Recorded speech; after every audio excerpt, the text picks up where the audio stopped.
नमस्कार, स्वागत है आप सभी का प्रदेश के सबसे भरोसेमंद news channel India news Uttar Pradesh Uttarakhand में, और मैं हूं आपके साथ आयुष चित्रांश। उत्तराखंड में मचे सियासी घमासान के बीच में मुख्यमंत्री के रूप में पुष्कर सिंह धामी के नाम पर मोहर लग गई है। देहरादून में शनिवार को हुई बीजेपी विधायक दल की बैठक में यह फैसला लिया गया है। तीरथ सिंह रावत के मुख्यमंत्री पद से इस्तीफा देने के बाद कई नाम इस पद के लिए रेस में थे, जिनको पीछे करते हुए पुष्कर सिंह धामी ने बाजी मार ली है। अब विधायक दल की बैठक में नाम का ऐलान होने के बाद पुष्कर सिंह धामी ने राज्यपाल बेबी रानी मौर्य के सामने दावा भी पेश कर दिया, और अब पुष्कर सिंह धामी रविवार शाम 5 बजे सीएम पद की शपथ लेंगे और उसके बाद सूबे की जिम्मेदारी पुष्कर सिंह धामी के कंधों पर होगी। लेकिन बड़ा सवाल, सीएम बदलने से उत्तराखंड जीत पाएगी बीजेपी? ये बहुत बड़ा सवाल है। 5 साल में 3 चेहरे बदलकर बीजेपी का फायदा या नुकसान, ये सवाल भी इसी के साथ है। क्या पुष्कर सिंह धामी डैमेज कंट्रोल कर पाएंगे? ये अपने आप में सबसे महत्वपूर्ण सवाल, और आज इन्हीं सवालों के साथ करेंगे हम आज की बड़ी बहस।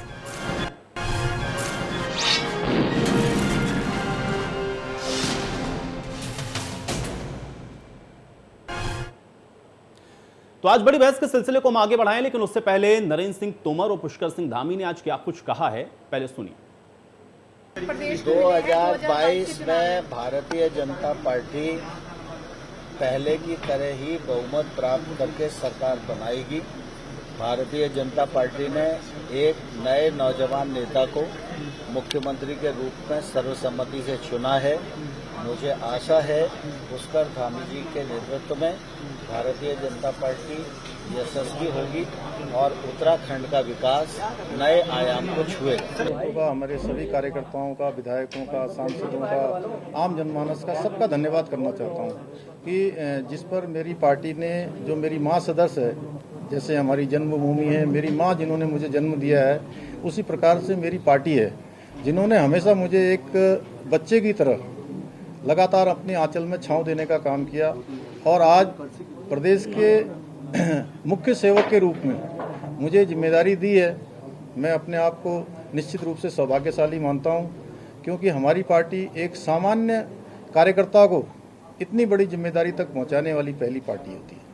हमारे यहाँ पर कोई इस प्रकार का नहीं है कि कोई पहले से राजनीतिक परिवार हो, कोई किसी प्रकार की कोई पृष्ठभूमि हो, लेकिन उसके बाद भी पार्टी में हमारे यहाँ इस प्रकार से कार्यकर्ता का विकास किया जाता है, उसका मैं एक आप सबके सामने उदाहरण हूँ। और निश्चित रूप से मैं संकल्प लेता हूँ कि मेरे उत्तराखंड के अंतिम छोर में खड़े हुए व्यक्ति तक हमारी सरकार पहुँचेगी, हमारा शासन पहुँचेगा, हमारी सेवाएं पहुँचेंगी।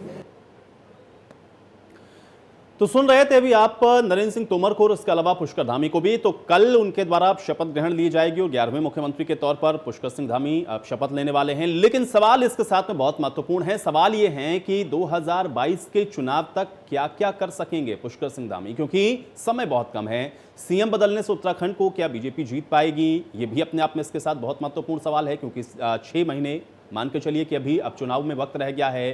5 साल में तीसरा चेहरा है, बीजेपी को इसका फायदा होगा या नुकसान होगा, ये भी अपने आप में महत्वपूर्ण सवाल है। और जो डैमेज कंट्रोल की बात हो रही है, क्या वो करने में सक्षम होंगे?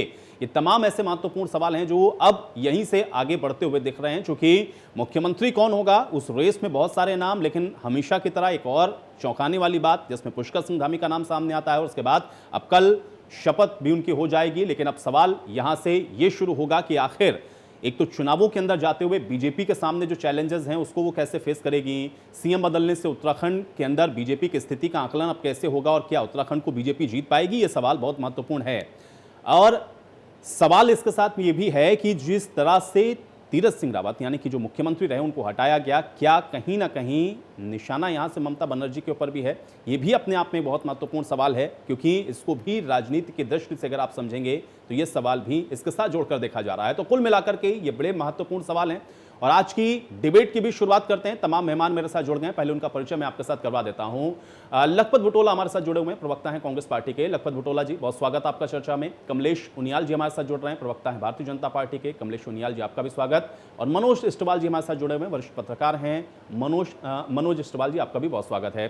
कमलेश जी, सबसे पहले मैं आपके पास आता हूं, चूंकि अब तो मुख्यमंत्री के तौर पर जो शपथ है वो कल होनी है, लेकिन यहां से सवाल अब ये उठ रहा है कि अब जो बचा हुआ समय है उसके अंदर किस तरीके से पुष्कर सिंह धामी उन तमाम चुनौतियों से पार पा पाएंगे और क्या बड़े चैलेंजेस और वो चुनौतियां उनके सामने बरकरार रहेंगी, कैसे देखा जाए इसको? आपका पहला रिएक्शन मैं इसके ऊपर चाहूंगा।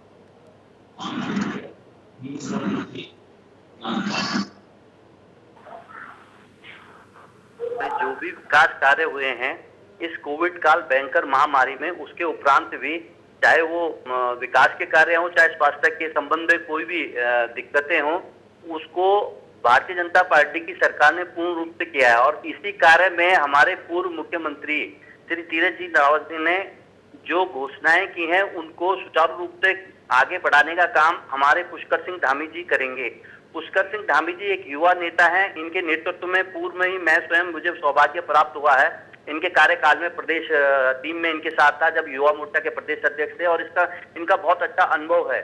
और जिस हिसाब से एक युवा नेतृत्व की आज जरूरत थी, उसी को देखते हुए हमारी जो केंद्रीय संगठन ने जो दिशा निर्देशित करते हुए हमें युवा सीएम जो अपने पुष्कर सिंह धामी जी हमारे आगे का नेतृत्व उनके ही संरक्षण में और उन्हीं के दिशा निर्देशों में भारतीय जनता पार्टी के कार्यकर्ता, हमारे प्रत्येक विधायक मंत्री एक मत होकर के उनके नाम का प्रस्ताव पारित किया है और कल वो मुख्यमंत्री की शपथ लेंगे।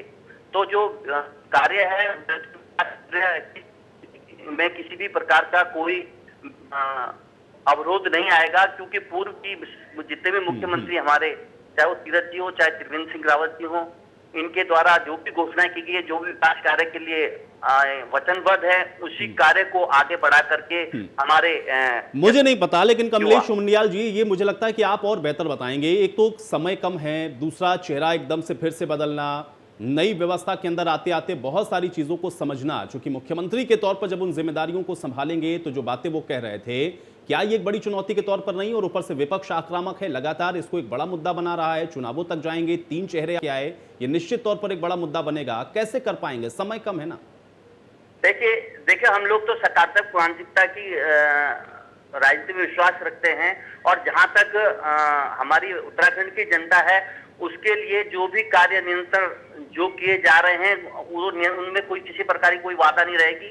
और हमने भी जो भी घोषणाएं की गई उसको हम सुचारू रूप से चला करके हमारे जो युवा सीएम अभी जो कल शपथ लेने वाले हैं उनके नेतृत्व में पूर्ण रूप से कार्य सुचारू रूप से चलेगा। उसमें किसी भी प्रकार का कोई अवरोध या किसी प्रकार का ऐसी कोई संशय हो कि भाई समय कम तब होता है कि जब हमने ऑलरेडी हमारा जो 5 साल का कार्यकाल है और जो अब शेष बचा हुआ कार्यकाल है, तो हम इसको ये मान के चलते हैं कि पूर्व में ही जो हमारे सीएम के, क्योंकि भारतीय जनता पार्टी की सरकार है, जितने भी विकास द्वारा किए गए, चाहे हमारे प्रदेश सरकार द्वारा किए गए, उन कार्यक्रमों को निरंतर गति मिलती रहेगी। तो इसमें विकास में कोई अवरोध नहीं आने वाला है। और समय की स्थिति नहीं, अगर सब कुछ स्मूथ था तो मुझे लगता है कि शायद तीसरे चेहरे तक की आवश्यकता नहीं होती। हालांकि आप अपनी पार्टी का पक्ष रख रहे हैं, आप बता रहे हैं, और हम लोग भी ये उम्मीद कर सकते हैं कि आप जो बात कह रहे हैं कि चलिए ठीक है, उत्तराखंड की जनता को कम से कम इससे जो राहत है वो मिले। लखपत बुटोला जी, आप कैसे देख पा रहे हैं? क्योंकि एक तरफ तो आप ये लोग आपको ये कह रहे हैं कि एक तो जो विपक्ष है वो भी बिखरा हुआ है, आपकी पार्टी के अंदर भी बहुत सारी चीजें इस समय अंदर खाने चल रही हैं। दूसरा यह है कि तीसरा चेहरा अब हम लोग देख रहे हैं कि उत्तराखंड के अंदर सीएम के तौर पर कल वो शपथ ले लेंगे। इसको आप उत्तराखंड के अंदर कैसे देख रहे हैं, और इसको लेकर के आपको क्या लग रहा है कि जो बात अभी यहां पर कही गई प्रवक्ता के द्वारा, कमलेश उनियाल जी के द्वारा, क्या लग रहा है कि उतना स्मूथली सारी चीजें हो पाएंगी? जी, पहली बात तो मैं आपके चैनल के माध्यम से श्री पुष्कर सिंह धामी जी को आज उनके लिए बड़ा दिन है, बहुत बहुत बधाई देना चाहता हूँ। लेकिन मैं 1-2-3 बातें कह सकता हूँ। पहली बात है, आपने कांग्रेस के अंदर कलह की बात की है। मान्यवर भाजपा के जो लोग ये बात कहते हैं वो शायद भूल जाते हैं वो सत्ता में है। सरकार के संगठन में क्या हो रहा है उससे बहुत चीजें लेने देने नहीं, लेकिन क्योंकि जो सत्ता में है, मुख्यमंत्री जी सत्ता में, भाजपा की सरकार है, तो मुख्यमंत्री जी के बदलने से इस प्रदेश के 1.25 करोड़ जनता के जीवन पे प्रभाव पड़ता है। तो ये कह रहे हैं कि पहले के मुख्यमंत्रियों ने बहुत अच्छा काम किया। मान्यवर, पहले के मुख्यमंत्री को आप कहते थे जीरो टॉलरेंस की सरकार, तो आपको जीरो टॉलरेंस बर्दाश्त नहीं हो पाई। आपने दूसरी बार कहा बहुत साफ छवि के व्यक्ति हैं और बहुत ईमानदार व्यक्ति हैं, आप उनको भी विकास पुरुष है, उनको भी बर्दाश्त नहीं कर पाए। मैं ये कह सकता हूं कि अगर दो लोग अच्छा काम कर रहे थे, भाजपा की सरकारें अच्छा काम कर रही थी, तो बदलने की जरूरत क्यों पड़ी? कांग्रेस तो लगातार इस बात को सवाल उठा रही थी कि भाजपा ने इस प्रदेश में निठल्ले मुख्यमंत्रियों को बिठाया रखा है और जो काम नहीं कर पाए इस पे मोहर भाजपा ने लगाई। लेकिन दुर्भाग्यपूर्ण ये है, अब आपकी बात को कह सकता हूं मैं कि दुर्भाग्यपूर्ण ये है, ये लोकतंत्र का मजाक है। ये उत्तराखंड की जनता जिन्होंने माननीय मोदी जी और माननीय अमित शाह जी पे भरोसा करके डबल इंजन की सरकार दी, उन्होंने कहा था उनके नेतृत्व को स्वीकार करते हुए एक 2/3 से बड़ा बहुमत, प्रचंड बहुमत, ऐतिहासिक बहुमत भाजपा को दिया था। तो ये उस लोकतंत्र का अपमान है। मोदी जी ने इस उत्तराखंड की जनता का अपमान किया है, इस प्रदेश का अपमान किया है, यहाँ के लोकतंत्र का अपमान किया है। मुझे लगता है संवैधानिक प्रक्रिया में इस तरह का जो भाजपा कर रही है वो बहुत अच्छा नहीं है। एक चुनी हुई और पूर्ण बहुमत की सरकार में इस तरह से मुखियाओं को बार बार बदलने से मान्यवर हर किसी का विजन अलग होता है, हर किसी का काम करने के लिए एक रोड मैप होता है, एक विजन होता है। लेकिन ये विजनरी मुख्यमंत्री नहीं, इनके पास न रोड मैप है न विजन है, केवल कुर्सी चाहे पूर्व वर्तमान मुख्यमंत्री बन जाएंगे। ये सोचने वाली बात है कि एक मुख्यमंत्री 110-12 दिन काम नहीं कर पाए, ये कहते हमारे पास चाणक्य है, हमारे पास बड़े पढ़े लिखे लोग हैं, बहुत संविधान के ज्ञाता है। तो इन्हें पता नहीं था कि संवैधानिक संकट आता है। सल्ट में चुनाव हुआ, क्या मुख्यमंत्री जी सल्ट से चुनाव नहीं लड़ सकते थे? मुख्यमंत्री जी ने लोकसभा से इस्तीफा क्यों नहीं दिया? जिस बहाने को मुख्यमंत्री जी कह रहे हैं, मुझे लगता है कि उसमें भी भाजपा की भद पिटेगी। और जो वर्तमान में जो परिस्थितियां इन्होंने बनाया, पुष्कर सिंह धामी जी के योग्यताओं पे 2-3 चीजों पे मैं कह सकता हूं कि देखो, एक ऐसा व्यक्ति मुख्यमंत्री बनाया गया है जिसको इन्होंने कैबिनेट आपके यहाँ तो खुद यूनिटी नहीं है, हमारे तो आपके कांग्रेस आप सुन लीजिए पूरी बात। आपने कहा, मैं सुन रहा था आपको, इस बीच में मैंने आपसे कहा मान्यवर, आपके अंदर कमी ये है कि आप सत्ता में होते हैं और आपको पता नहीं, आप सत्ता में, आपकी जिम्मेदारी जनता के प्रति है।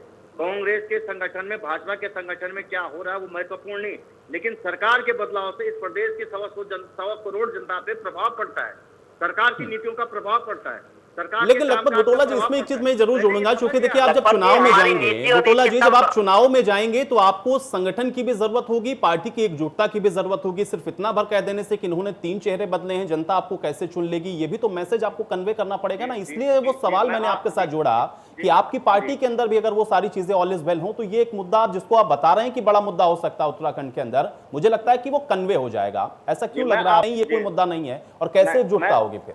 मैं आपसे कह सकता हूं, मैं आपसे कह सकता हूं, बहुत दुर्भाग्यपूर्ण घटना है कि हमारी नेता प्रतिपक्ष इंदिरा हृदय जी, जो हमारे बहुत अनुभवी नेता थी, उनका अचानक देहांत हो गया और इसकी वजह से कांग्रेस को बड़ी क्षति हुई है। इसके लिए मंथन के लिए माननीय प्रदेश अध्यक्ष जी, माननीय हरीश रावत जी, माननीय किशोर उपाध्याय जी, प्रदेश के जो पीसीसी के और एआईसीसी के जो संबंधित इसमें जिन लोगों का रोल रहता है, वो एआईसीसी पे गए हैं और वहाँ पे विचार विमर्श करने के बाद इस चीज को तय किया गया। आपने देखा हो, ये कल तक गुंजवाल जी ने कहा कि युवा नेतृत्व दिया जाए, और क्योंकि प्रदेश अध्यक्ष जी भी वहां पे हैं, तो ये तय कांग्रेस 2-3 दिनों में करेगी। लेकिन कांग्रेस अपने किस तरह से चुनाव में जाना, क्या रणनीति बनेगी, सब दिल्ली में बन रही है। हमारे प्रभारी महोदय हैं हरीश रावत जी, किशोर उपाध्याय जी, प्रदेश अध्यक्ष जी, सारे लोग बैठ करके और नई रणनीति के साथ प्रदेश के विकास के लिए और इस जनता से सरकार की पूरी। चलिए ठीक है, आप रणनीति बना रहे हैं। मनोज अष्टवाल जी का मैं रुक कर लेता हूं। मनोज अष्टवाल जी, एक वरिष्ठ पत्रकार होने के नाते जरा बहुत जल्दी से आकलन करिएगा। एक तरफ तो हम देख रहे हैं कि तीसरा चेहरा है 4.5 साल के अंदर,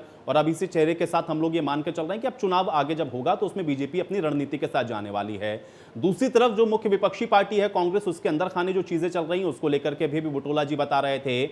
उत्तराखंड की राजनीति से अगर आप इन सारी चीजों को जोड़ करके देखें तो आने वाला चुनाव, ये तीसरा चेहरा, और इसको किस तरीके से आप और आगे देखेंगे? क्या जो चैलेंजेस हैं आपको लग रहा है कि बीजेपी के सामने भी अभी उतने ही बरकरार रहेंगे, और उस चुनौतियों से कैसे ये नए मुख्यमंत्री पार पाएंगे, इसको लेकर के भी आप अपना आकलन कैसे करेंगे? मनोज अष्टवाल जी, दोनों ही चीजों को जरा अपने मेरी अभी बात हुई थी संघ के किसी बड़े नेता से। वो कह रहे थे ये हमारे लिए बड़ी बात नहीं है कि मंत्री मुख्यमंत्री क्या बने, कैसे बने। हमारे लिए हमारा संगठन है, संगठन बड़े आराम से इसको इजीली हैंडल करते हुए आगे 4 महीने हमें काम करने के लिए, 4 महीने में हम साबित कर देंगे अपने आप को।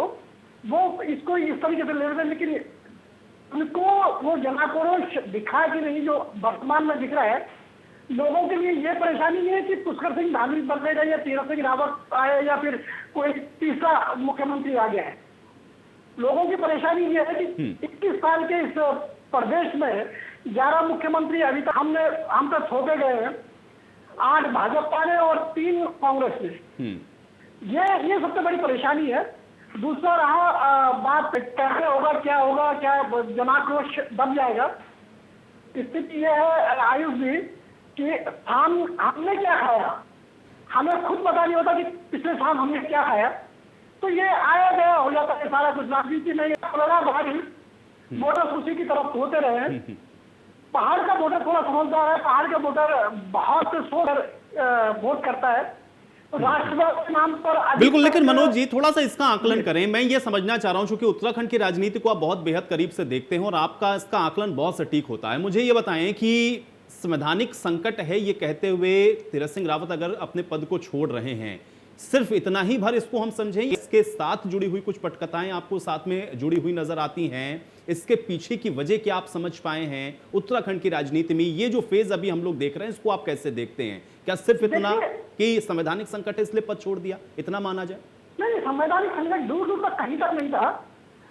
जो राजनीतिक विशेषज्ञ हैं और विश्लेषण करते हैं जो लोग, उनका कहना है कि ये तार बंगाल से जुड़े हुए हैं। ममता जी को कैसे क्या कहते हैं कब्जे में लाया जाए, इसलिए चुनाव से पहले इस्तीफा लिया जाए। इस्तीफा इतनी जल्दी लिया जाएगा इसकी किसी को उम्मीद नहीं थी।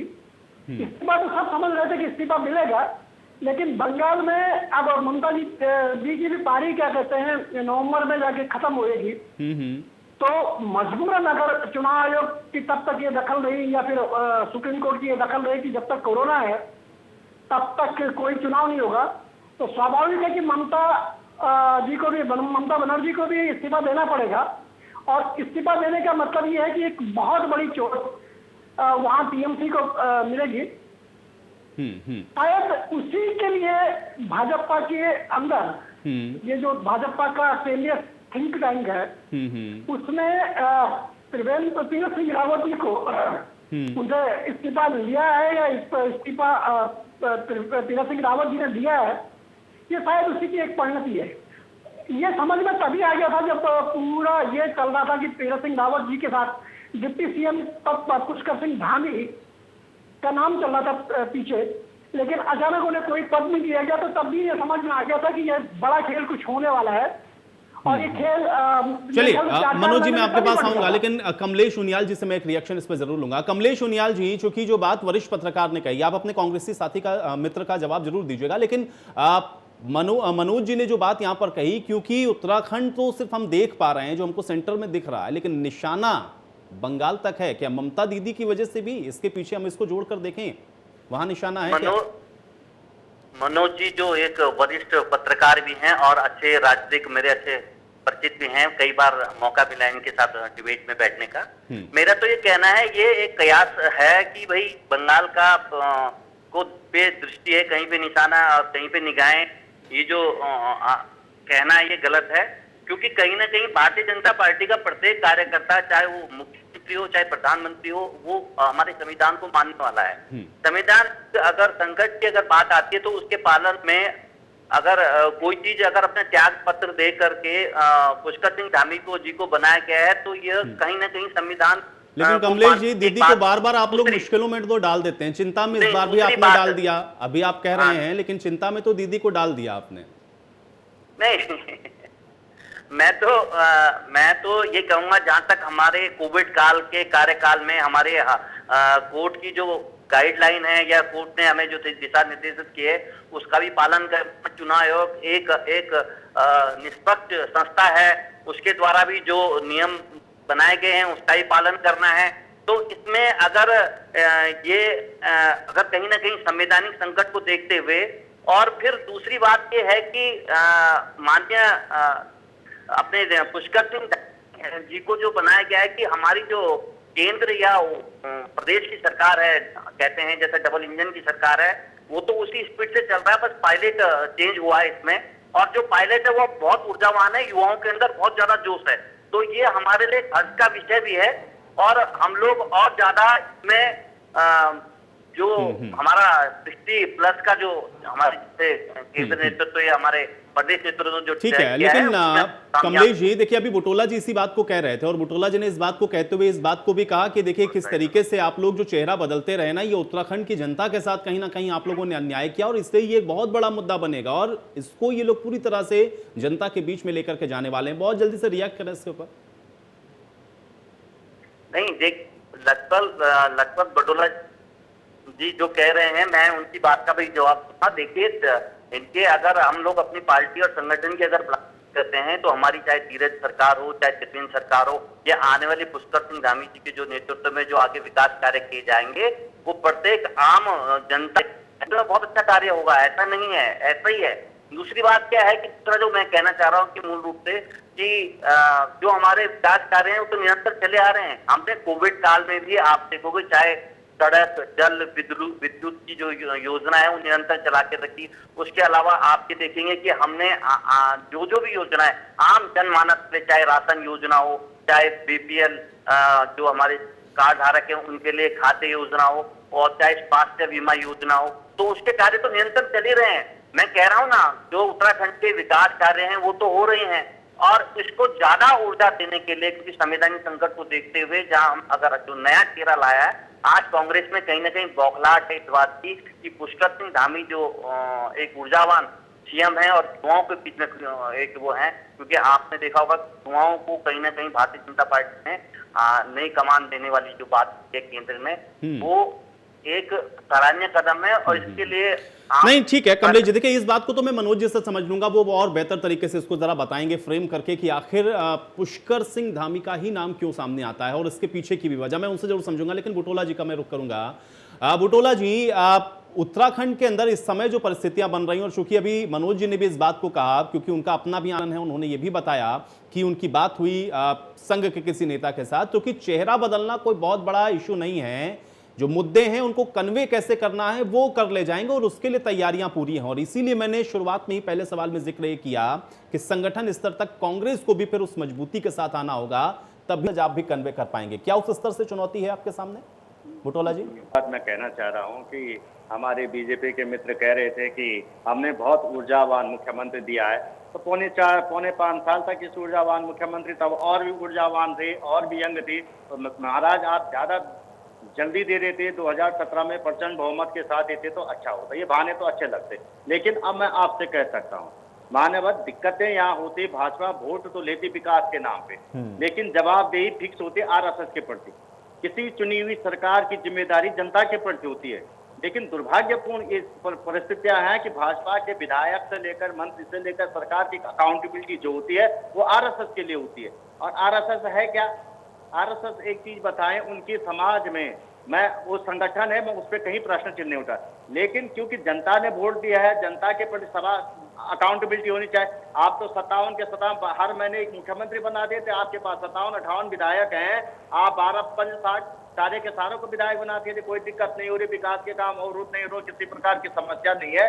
मान्यवर आपको समझना पड़ेगा, कांग्रेस ने 10 साल सत्ता में रही, कांग्रेस ने 3 मुख्यमंत्री दिए और भाजपा 10 साल में सत्ता रह के 8 मुख्यमंत्री दिए। भाजपा कांग्रेस ने मुख्यमंत्री तब बदला था 2014 में भी, जब केदारनाथ के अंदर भीषण आपदा आए, तत्कालीन मुख्यमंत्री जी ने इसका संज्ञान नहीं लिया था 3 दिन तक। तो राष्ट्रीय नेतृत्व ने उस समय परिस्थितियों को देखते हुए, भांपते हुए निश्चित रूप से परिवर्तन किया था। लेकिन मैं आपसे एक बात कह सकता हूँ कि जिस तरह से माननीय धामी जी पे आज सवाल नहीं उठा, लेकिन राजनीतिक और जो प्रशासनिक अनुभव उनका देखा जाए तो वो बहुत नगण्य है। उन्हें एक कैबिनेट मंत्री के स्तर का नहीं समझा गया भाजपा के पिछले इस कार्यकाल में 5 सालों में, और उस व्यक्ति को मुख्यमंत्री बनाया जाता तो आप समझ सकते हैं रिमोट कंट्रोल के रूप में मुख्यमंत्री काम करेगा।